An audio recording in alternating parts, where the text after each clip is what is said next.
Greetings and welcome into the Whatcom Preps podcast. You're listening to episode 174, a special video version. I'm Ryland Spencer. Along with me, as always, Tyler Anderson of Whatcom Preps. Tyler, how are we doing? Doing fantastic. It's been a long time since we've talked. And we were talking about when everything was over, we're going to start doing some interviews. And this is one we've been wanting to do for a while. Yeah, you and I haven't even really talked that much in the last month and a half. We got so sick of each other after the football season. We said, to heck with it. Yeah. Tyler, tonight, as I mentioned, we have a little special video version. So let's get right into it. Wrote a little intro here for our special guest tonight. With us all the way from Ferndale. He's the reigning number one player in the Whatcom Preps top 100, a grower of nice hair, and a TikTok legend. He wants to know, Stanwood, what happened? It's Mr. Landen Hatchett. Landen, how we doing? I'm doing great, guys. How are y'all? Happy to be here. Excited to get this going. Yeah. I am good. I'm good. Tyler, are you good? Heck yeah, man. I'm always good. Perfect. Yeah. Landen, obviously you're committed to signed to the University of Washington now. You and I had, and Tyler obviously too, but we'd kind of talked about what your timeline was like. If you graduated, when are you headed to UW? What does the rest of the off season look like for you? Yeah, I've been graduated since January, late January. UW is on quarters, so I was not able to make it in the winter to early enroll. When early enrollees usually would for winter workouts and whatnot. But I'm heading down March 26th, going to be there for spring ball. So right now it's no school, lots of working out, and quite a few hours of free time that I'm still trying to figure out what to do with them. So it's been a nice little break, but a little boring at times. You played in 2 postseason All-Star games this year. It's the Under Armour All-American game. Is that what that one is? Yes. And that was in Orlando. And then you had the Polynesian Bowl, which is in Hawaii. I mean, talk about 2 just great locations. But what was that experience like? Yeah, I mean, coming from Washington, you don't play a ton of guys, at huge levels. I think one of the best things about playing in the postseason All-American games was just kind of getting against, really good competition, guys like myself and better. At Under Armour All-American game and the Polynesian Bowl, the number 1 defensive tackle was there, David Hicks, played against him in the Polynesian Bowl.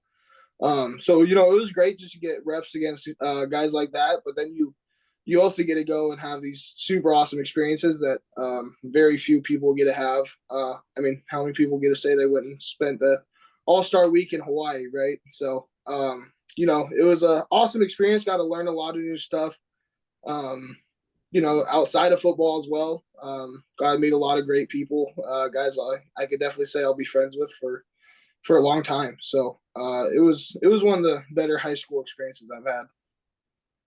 That's awesome. And speaking of high school experiences that you're not going to be able to have in the spring is playing baseball. Of course, we've watched you play baseball throughout your high school career.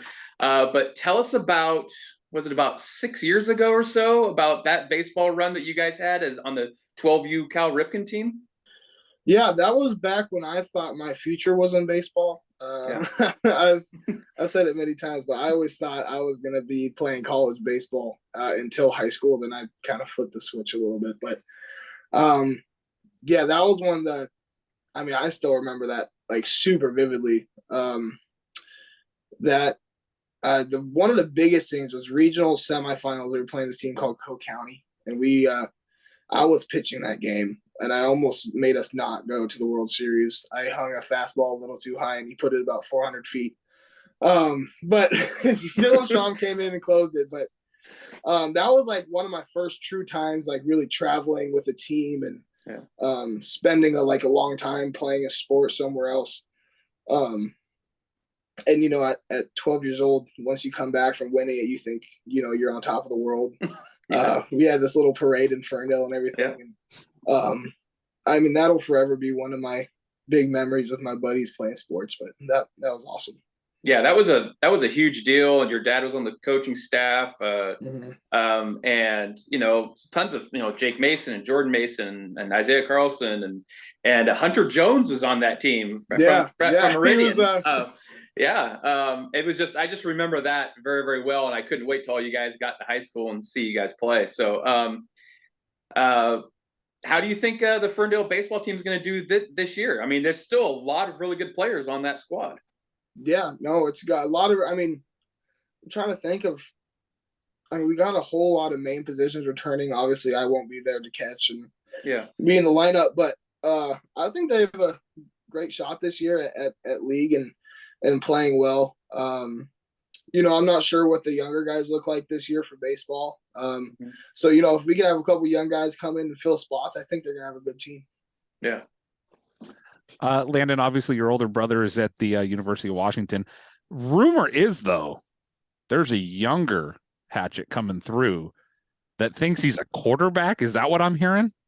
It's slowly fading out. So he was always quarterback, or like really in our youth programs, the quarterback is the main running back. We run it's a wing tee, but it's like almost a triple option. But anyway, so he always has been the quarterback running back type. And this last season, he split it. So he played half the reps at right guard or pulling guard, as we call it up here in Ferndale, and half the reps at fullback. So, he's getting a little bigger, getting a little taller. But, we keep telling him he's going to be an offensive lineman. I think he wants to be as well. He told us this next season he's going to be putting the hand in the dirt and going. So we'll see. That really warms my cockles. That makes me really, really happy. Obviously, though, your older brother, you got to play alongside him as a freshman. That had to have just been really fun to just experience. But now you're headed to UW, where maybe a little bit of competition down there, huh? Yeah, a little bit. I like to tell him I'm better than him. He likes to tell me he's better than me. So there's always going to be competition between us, but I'm just excited to get back with him. And, with him being there, I've got to know the locker room well and know all the coaches already. And, it just makes things a little bit easier, but, you already have that connection and bond with the O-line group. So I'm excited to get down there and play with him again. Definitely will be a cool experience that I'll cherish. With him being at UW, I mean, and I would imagine this might be an easy question to answer, but him being there, did that have a big sway in your decision? Not as big as some people think. I tried to take the recruiting process as if like he didn't have anything to do with it, because that's how you get caught in something you in like a bad situation for yourself. Like I could have hated UW but only went because my brother's there, and then I'm in a bad spot for myself. So the whole time I wanted to, pave my own path through recruiting, go to the places I wanted to go, take my own top 5, and and UW really just ended up staying there the whole time. Obviously, I'm not going to say Garen had nothing to do with it. There's no way to fully look past that your brother's there and you could play next to your brother, but he didn't have the biggest impact that some people think he did. Yeah. I know that there was a lot of other schools like you were talking about. There was a fun moment a few summers ago when we were both in Ann Arbor at the same time. Oh yeah. And we almost were able to make that work, but I'd read somewhere, or I can't remember where I saw it, but that Michigan was pretty close too for you. They were right there the whole time. Right. Like there was tears shed in my house between where I was going, especially after the official visits. Like I took 4 visits to Michigan, which is not, you don't usually fly across the country to go visit a place 4 times. Yeah. But I just wanted to be so sure on my decision I was making. And I mean, there was other schools in there that were like, right there at 3, but I mean, really the whole time it was UW and Michigan for me. And, it really came down just to a gut feeling. I really couldn't pin one thing on why, hey, I'm going to UW over Michigan. But, I mean, because just being honest, I think I'd be really happy either way. So, just kind of gut feeling, UW made sense and stuck with it. How many official visits did you end up taking? I took all 5. So what are the 5? I took Oregon, USC, Texas A&M, Michigan, and UW. When you think about those official visits, what are some things that stood out? Or are there you got any good stories, anything that happened where you're like, man, people don't know what goes on these official visits? It's a lot. And then we had to like really cram them in. I mean, I had 3 OVs in like a span of 2 weeks. I had a weekend, a midweek, and then another weekend. Just because I was like kind of running out of time, I had to just cram stuff in. And man, I probably put on like a cool 20 pounds. They feed you so much. I remember my very first official visit was Oregon in last April. So coming up on a year almost.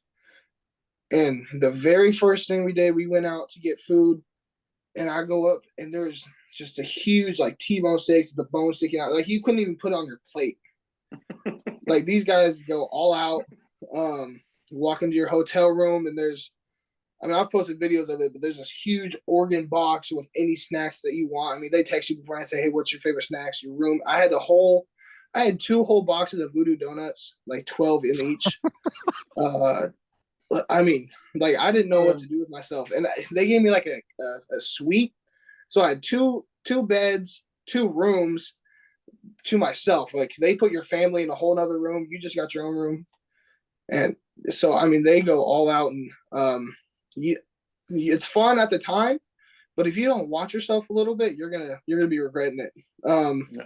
So that's always fun. They make you feel like a king for a little bit, but that's not the biggest part of officials. See coaches get in the locker room with the guys, go out with the guys. Just kind of feel how it really be being there. But I mean, just besides the food and stuff, there isn't really any like super crazy stories. I remember at A&M, Chance, the little slingshot cars, like the 3-wheel cars or whatever. Yep. Chance got to go out and ride around in one of those. Well, I was gone. I didn't even get to do it. I was like, okay. So they were, getting little brother in there, but they're fun for sure. But like I said, just got to watch yourself a little bit. Tyler, what do you think? 5 names? Yeah, I think it's time.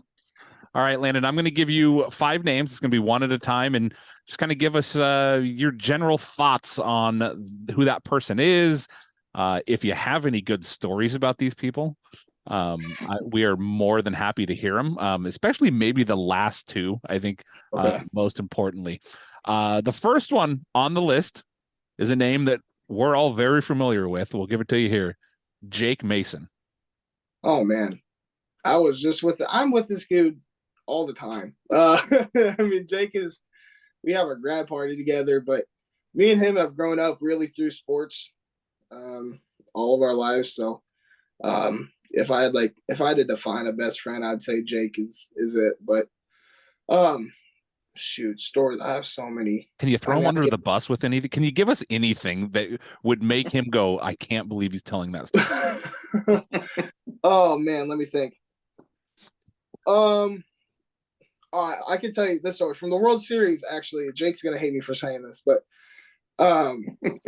we were little 12-year-old kids. We were at practice the first day, and my dad's the coach, and me and Jake, my dad's hitting ground balls, and Jake makes a bad throw, and my dad's like, he's yelling at Jake, and Jake's all types of pissed off, like saying stuff under his breath, whatever. And I get up, he's like, hey man, he's just trying to coach you, man, like just being like, that's my dad, defending my dad a little bit.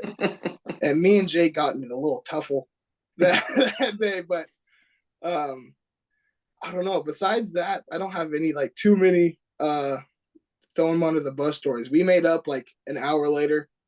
But since then, that's what boys do, right? Yeah. You get in a fight. I remember one time my buddy busted my nose up pretty good. Next, we were shaking hands, high-fiving each other, and eating burgers like 25 minutes later. I mean, that's what boys do. You mentioned your dad, and that's going to be our second name here, Bill Hatchett. Tell us, I mean, what are your thoughts? Tough youth sports years. I would say. I would say I had it worse off than a lot of people did in youth sports. Not just because, he's your dad. You get done with practice, you're riding home with him, and he's your head coach. So you don't hear the end of practice until you go to bed, right? So it's always, you feel like he's always coming down on you, and when he's trying to coach you, and you're just a little kid, so you're just like, you don't know what to do with yourself. You just wish he'd stop, but you get coached a little harder during practice. But I'm definitely glad he did. Now, looking back on it now, I think he has really helped develop the player I am now. So he's my dad. That's really what it comes down to. Much love. We've never done this before. So in the 5 names, it's always been people. This one here, I'm going to give it to you. It's going to be a little different. Okay. This name here. So, I mean, it's names, right? So it can be literally anything with a name. Right. This one here, the Linden Lions. Oh, man. Love, hate, I would say. And I say that because, one, I love our rivalry with them. It's one of the best things at Ferndale, one of the best things you look forward to. I think the hate part's pretty clear and obvious just because we're from Ferndale. But, I mean, also, those are some of the guys I grew up playing sports with, too. As much as you may hate each other that one Friday night in the season, the rest of the year, we're out hanging out with each other and having a good time together. So I think the main thing that comes to my mind is love-hate with that name. Donnie Hennigs. Oh, man. I love me some Donnie. we all love Donnie.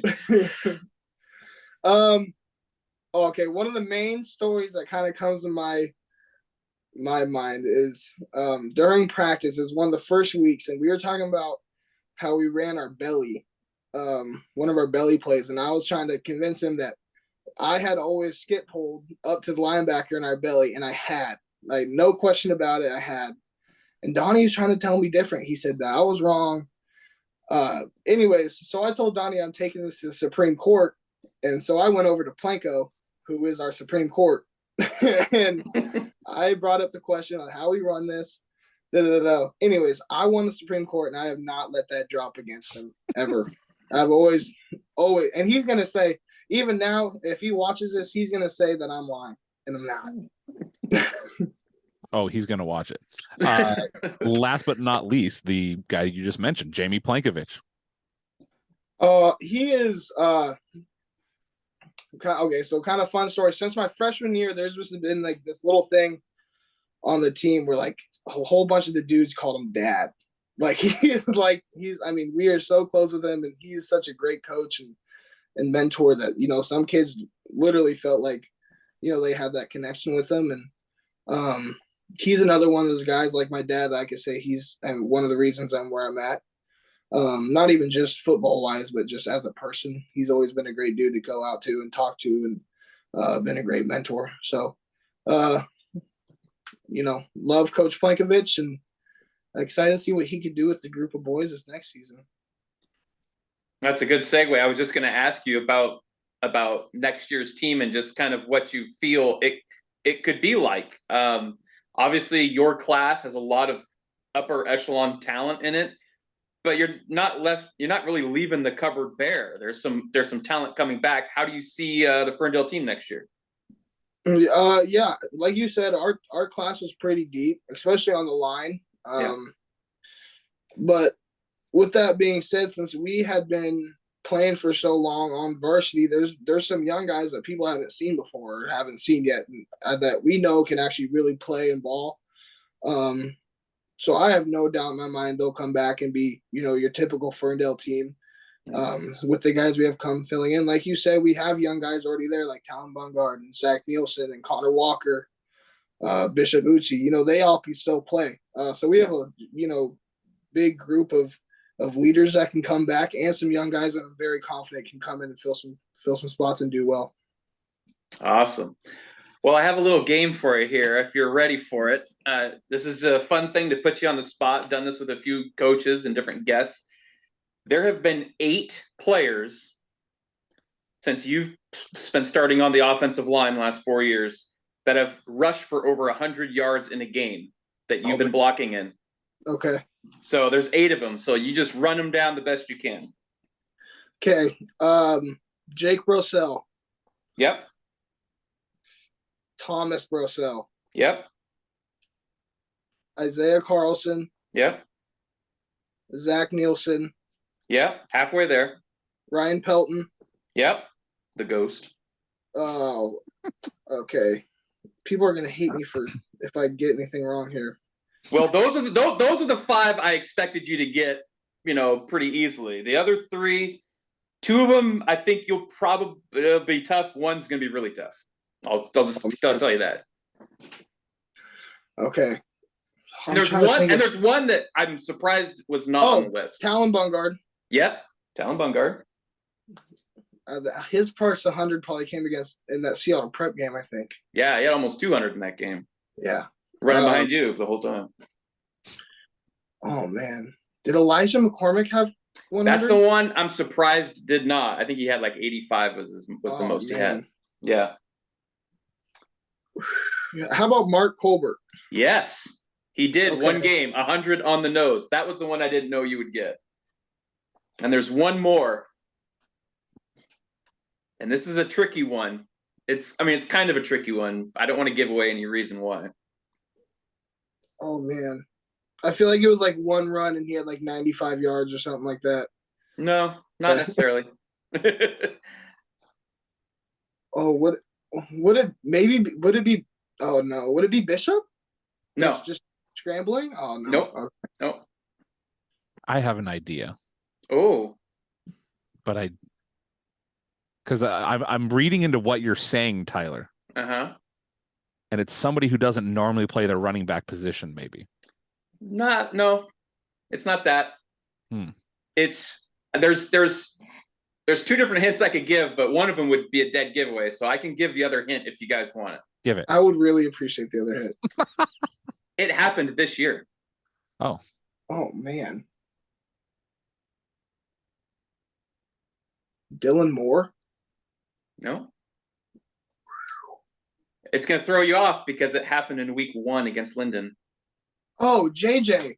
Yeah, because he was hurt, and then he was hurt the rest of the year. Oh, dude, he's going to kill me. JJ's going to kill me. Sorry, man. Oh, man. But that's the way it is. When there's so many guys, it's always hard to forget. I asked Coach Lepp how many 1,000-yard rushers he's coached. I asked Patrick Ames how many all-state tight ends they've had.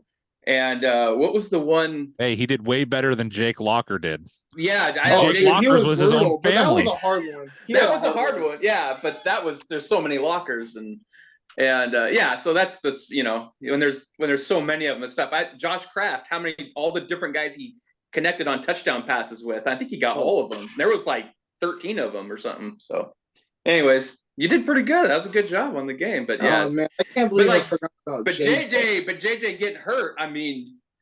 Imagine. Him playing this year.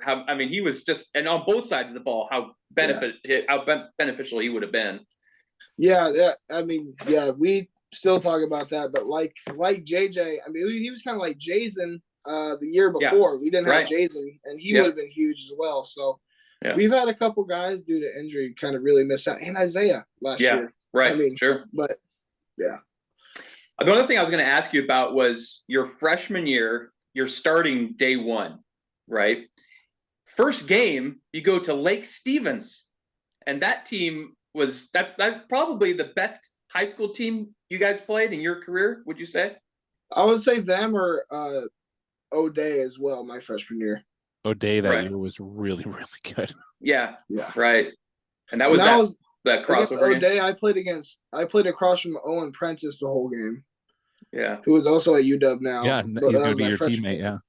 Yeah, he beat me up pretty good, but he's probably one of the strongest individuals I've ever seen. Like he wants nothing more than to be a lineman. Like that's what he is. Yeah, he's crazy. But Lake Stevens was definitely a wake up to varsity football. was that at Lake Stevens? Yeah, it was at Lake Stevens, and I specifically remember I was so nervous before that game. And usually you go out and get one snap in, and it's like, all right, it's just football. You're playing football. But the very first play of the game, they had, I forget his name, but he was 6'7", like true. true 6'7", lined up as like a one tech, and we ran boot pass out of the gate, first play of the game, and I was blocking him, and he kind of at the end of the play like grabbed my face mask and like kind of pulled me down a little bit to the ground, and my brother came over and like this is after the whistle, kind of smacked him, got in like a little fight. I was like, oh my goodness, like this is like no way this whole game's about to be like this. Like I was like 5'10", 5'11", 245 at the time. Like I was little. I was not big playing varsity ball, but like I said, that game was definitely a wake up. Was it? Would that have been Dylan Kalani? Maybe. Oh, maybe. Did he play anywhere? He's at Wazoo right now. Either that or it's I can't remember. There was a really tall kid that had an offer from Morehouse.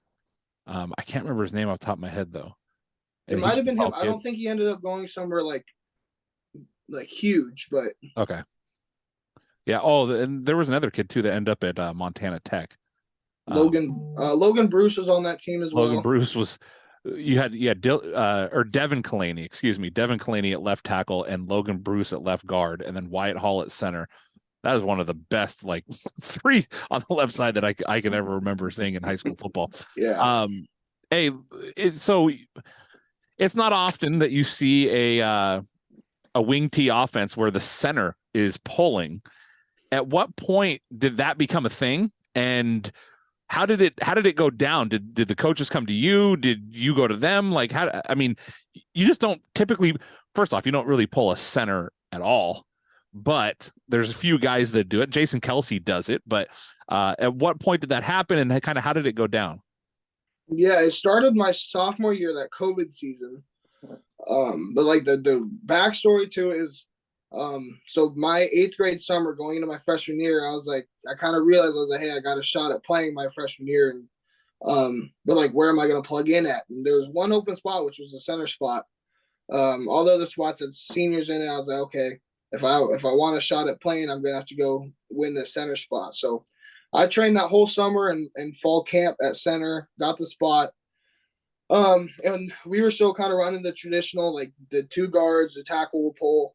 I just back block, maybe climb to the second level here and there, but just kind of doing the basic wing T center thing. Just because, I was just playing my responsibility, doing my role. And that next summer, going into my sophomore year, it was during summer workouts, and Coach Plankovich was there. And I kind of went up to him. I was like, hey, I just want to get your thoughts. Like, am I going to stay at center? Do you want me to move to guard, just to pull? Just because we had lost so many linemen that year going into that year. And he's like, I think I kind of got an idea of what we're going to do. It's going to be different. And I was like, okay. And he's like, how do you feel about kind of combining, like playing center, but also pulling? I was like, okay. Like I was super down. Cause I love playing center. But I also wanted to pull again. So we kind of, as fall camp started, we started repping that, kind of changing up plays and, what we do to different formations, who's pulling when. And, kind of from there, it really just took off. Plinko said he liked what I was able to do at center, normal wing T, but he also wanted to get out in open space and pull. So we kind of stuck with it from there. And again, like moving to next year, I have no idea what they'll do. I don't know if they'll stick with it or go back to the normal thing, but that's kind of how it came about. Well, at least now they know that if they have an athletic center, don't get too, I called you athletic, that they could pull a center if they need to. One of the things with the wing T, one of the knocks, maybe, if you will, people do say that, linemen maybe aren't prepared as far as, pass protection. Are there things that you've done to work on that as you've gone throughout your high school career?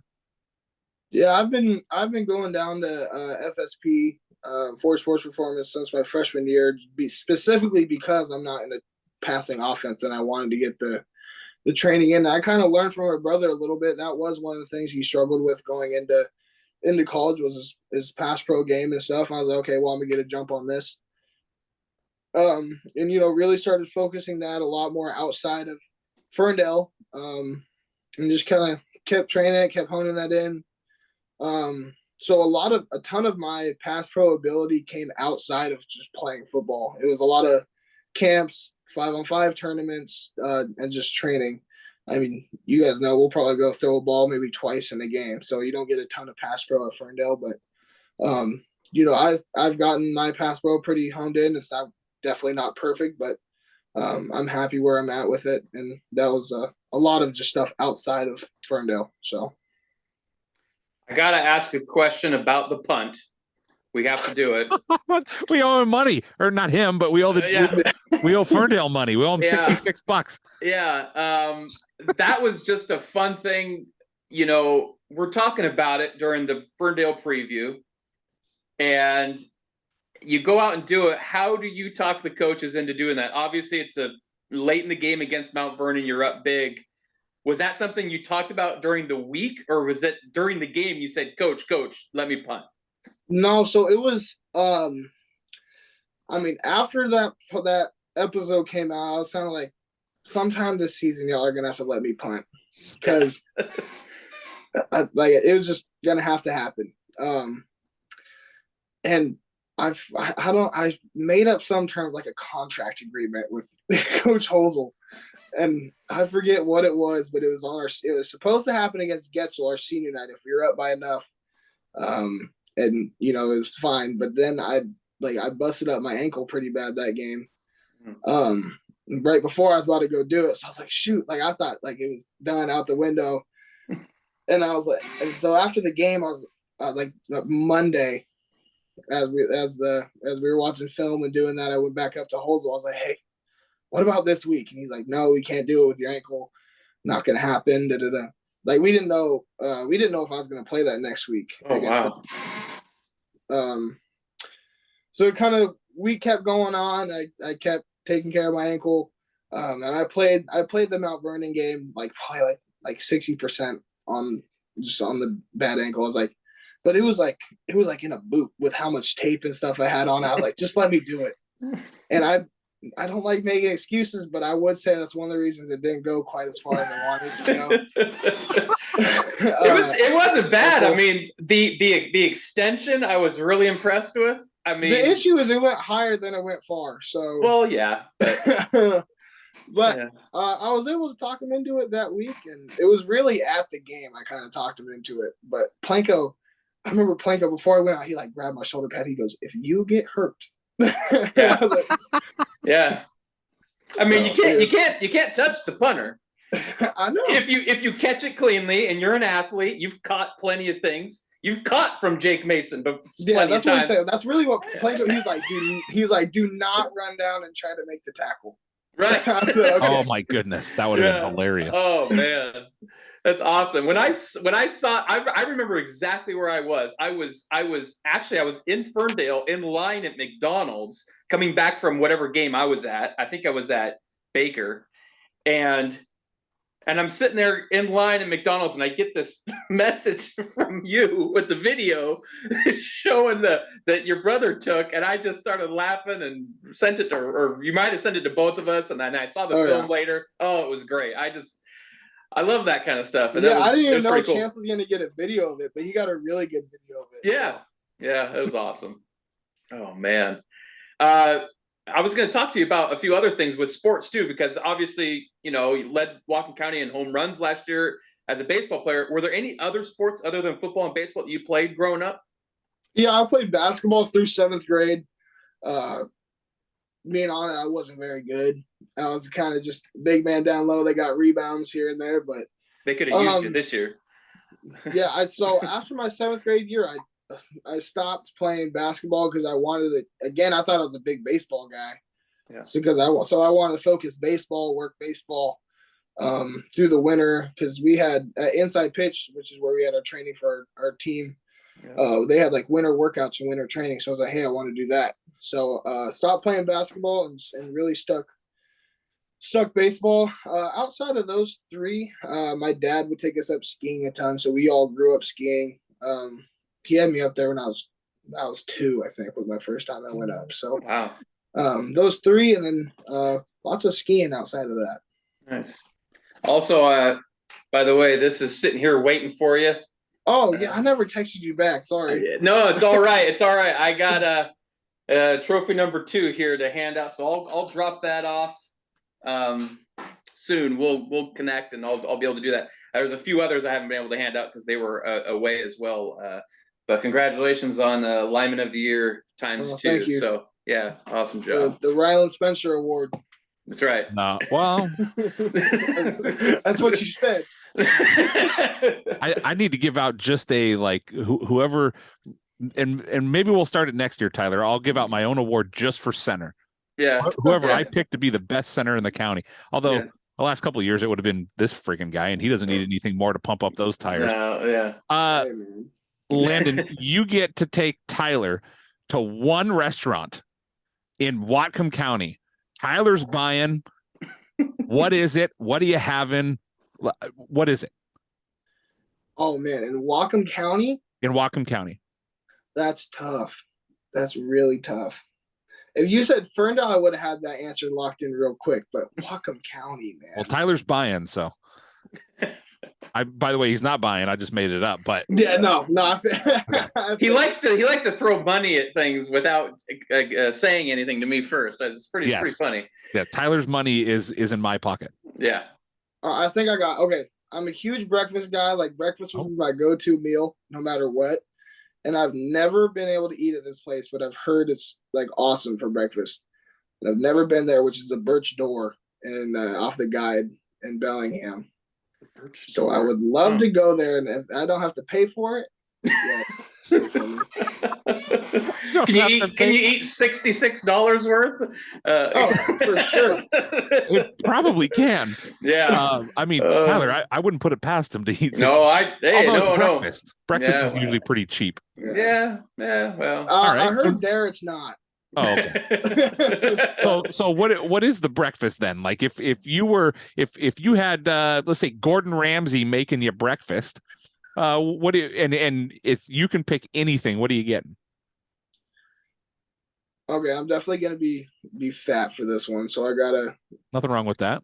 Yeah, oh yeah, definitely just like a normal, like just American breakfast, like eggs, bacon, toast, hash browns. Need hash browns. Huge hash brown guy. And I just need like a stack of pancakes, and I think I'll be happy. I don't know. Now, tell me this: can you put away the food? Like like can you really like if you sat? How about this? Beth's Cafe in Seattle has the 12-egg omelet. Have you ever seen it before? No. It looks like a floor mat. It's 12 eggs, and they fold it over on top of itself, and then they put, I think it's like a pound of hash browns underneath it. And so I went in there to try it one day, and I got through about nine and a half eggs before I was just tired of eating eggs. But I went in there, and I walked right by the dish pit, right where they're doing all the dishes, and I went, oh wow, look at that! I didn't know they serve pizza here.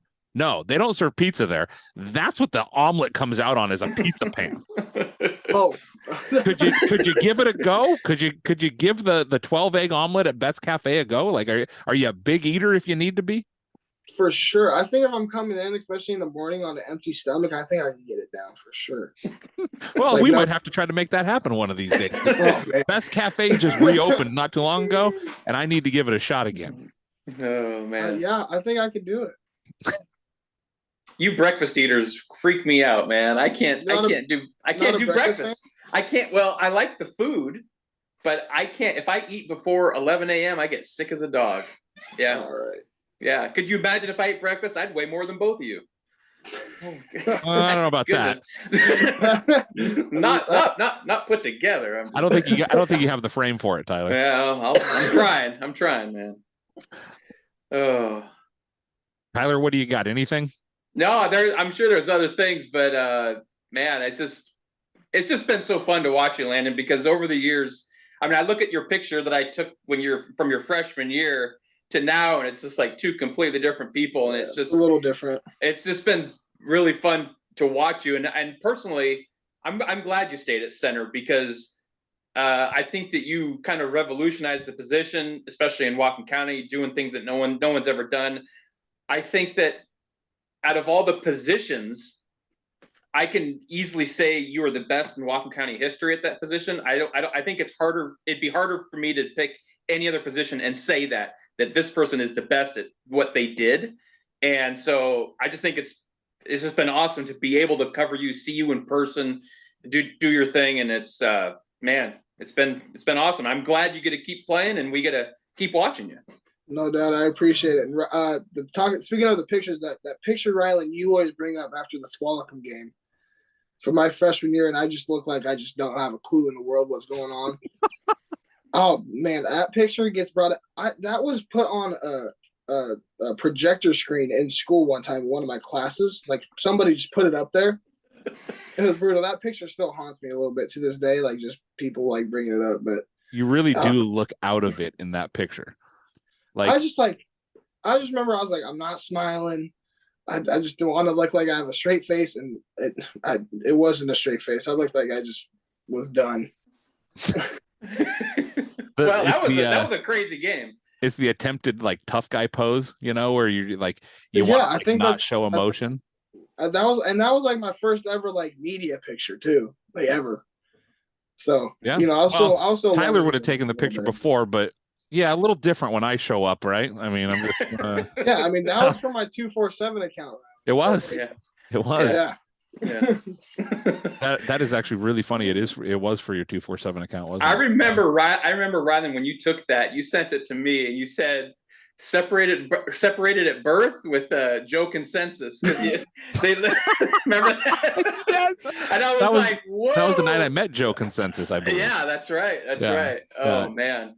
Landen, so I've called you ugly over the years. Yeah. First off, I think that it's like actually a term of endearment in a way.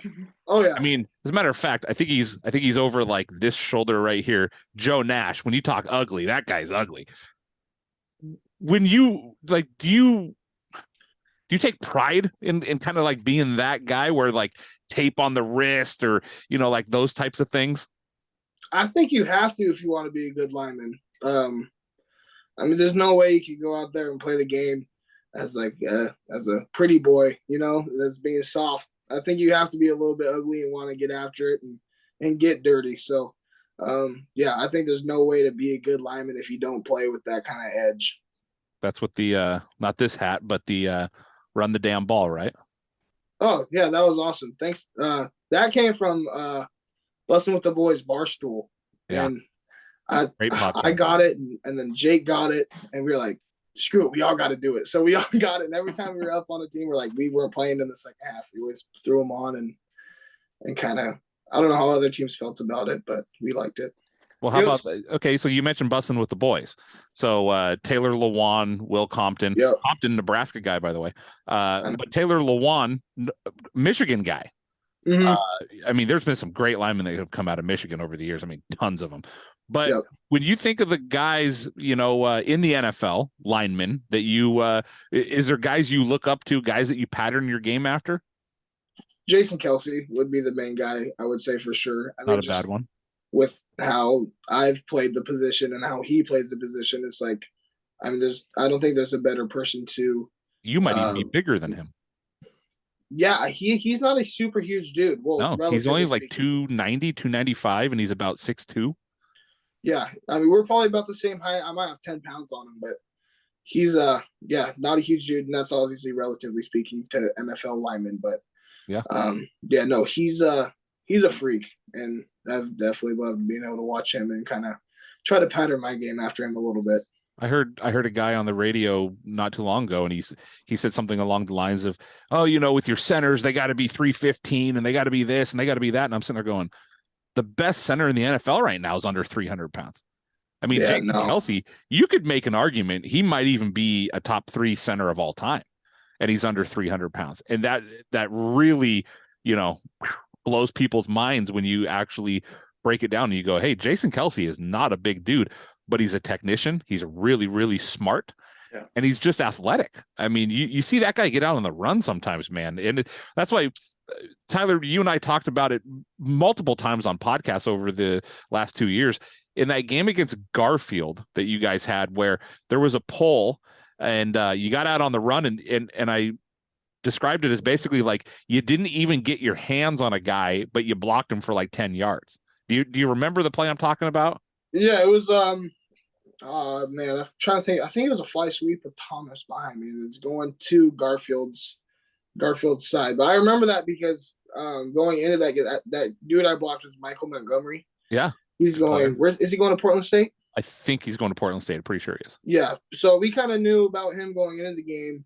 And he's an athlete. So it was like, so on the pulls, I didn't want him to slip under and kind of take a back route to Thomas. So what I tried to do on the getting the edge was get the edge as fast as I can. And then one of the things I like to do, and I've done it multiple times, is like you almost try to hook your arm on top and kind of latch down on him. So it's not like you're holding, but not really. You're holding. Yeah. Yeah, you're holding. But so, I mean, yeah, I did that a few times. That was one of them. So you kind of just get up underneath and latch on and run with them. But kind of like you said, out in space, like what Jason Kelsey does, people think you just need to have these huge blow up blocks and whatnot. And being a lineman out in space, if you could just get in someone's way, you get your job done. So I tried to not focus a ton on just killing people. When I had the opportunity, I would, but I want to get my job done first. So it's actually funny because if you watch your brother's film from high school, he had a lot more of those like pull and just absolutely destroy somebody. Whereas you, and it's not saying one way is right or wrong, but I think that you maybe blocked a little bit more in space, whereas he was more like coming down on somebody and just absolutely destroying them.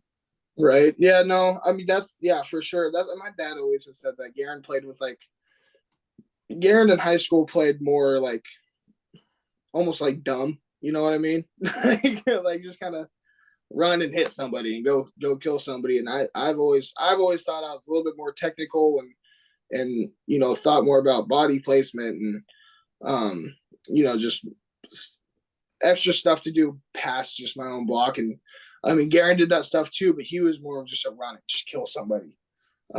So you need both worlds to be really good. So I still think I'm pretty sure it was his freshman film. I want to say it was Winterhawk Layton was the one that sent it to me. And it was probably some of the best freshman lineman film I've ever seen, because linemen typically aren't mean and aggressive as freshmen. Yeah. They're usually a little more, apprehensive, and they don't want to just completely get after it. It's almost like it hasn't clicked on yet. But it was he was man, he was fun to watch. Tyler, you got anything else? Yeah, I just wanted to ask really quickly about getting kicked out to defensive end this year.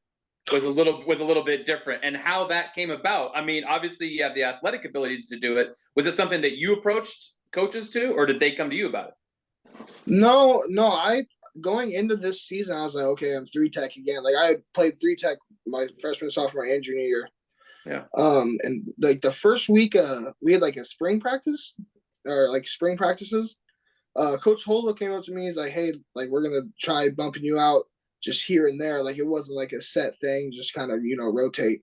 Mm-hmm. So we did that for a little while. And then when it came to fall, he pushed me out to edge Foley, so we could put Fetty back in the middle.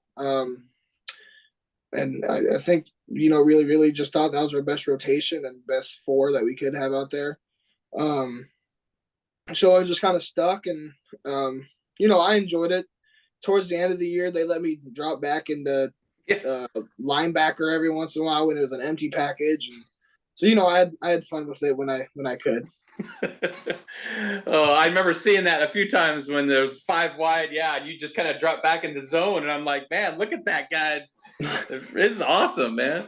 Looks like a big polar bear back there dancing around. And that another thing that you were bringing up earlier about, when you're up big, you get to cheer on the backups in the second half. That's always fun because those guys do a lot in practice. But there was one game, I want to say it was against Oak Harbor, and where you were having fun with some fans, I believe. So some Oak Harbor fans. What was that? Because I was sitting about 10 rows behind that area, and I didn't know, were they razzing you about something, or what was going on there? No, it was a whole bunch of them. I mean, they were just like yelling my name. Isaiah was right there with me, and they're yelling at Zay. I remember Zay was like, I'm not looking at him. I'm not looking. I said, okay. So I turned around and I was like, what's up? Like I was trying to hear like what they were trying to say. They were like, Yeah. trying to talk a little crap or whatever. But they're like, hey, how do we get to your student section? It was the first thing they said. I was like, I don't know. So I was literally just kind of talking with them. I was just having a conversation. And then Donnie came over and ruined all the fun. But and I knew a couple of them from baseball, but I don't know, it was pretty funny. I got a kick out of it, and that's the thing I think we've all watched you over the years is that, when it comes down to business, no one's going to get it done as good as you. But at the same time, you can have fun. You can do a lot of different things. Like we said, TikTok legend, all that stuff. It's a lot of fun to kind of to gather all that over the years, and I just happened to witness that, and I thought, man, even the opponents, they know everything about him. They're yelling his name. I was like, this is cool. And then I turn around and you're smiling and waving back, and I'm thinking, and he knows how to have fun with it. It's not gonna get to his head, So it was pretty cool. Yeah, I'll try not to take stuff like that like super seriously, because especially like locally, if everyone's gonna know anybody, like you're like little, like almost like little celebrities in Whatcom County that people know. Yeah. So you're gonna have people yelling at you and trying to get in your head and chirping you and all the time. So you kind of got to just take everything with a grain of salt and just keep rolling with it. So try my best to do that. Yeah. Tyler, anything else? I think we're good. Yeah. Landon, if you got one question for Tyler, what would it be? Actually, yeah, I do have one. What made you start? Oh man.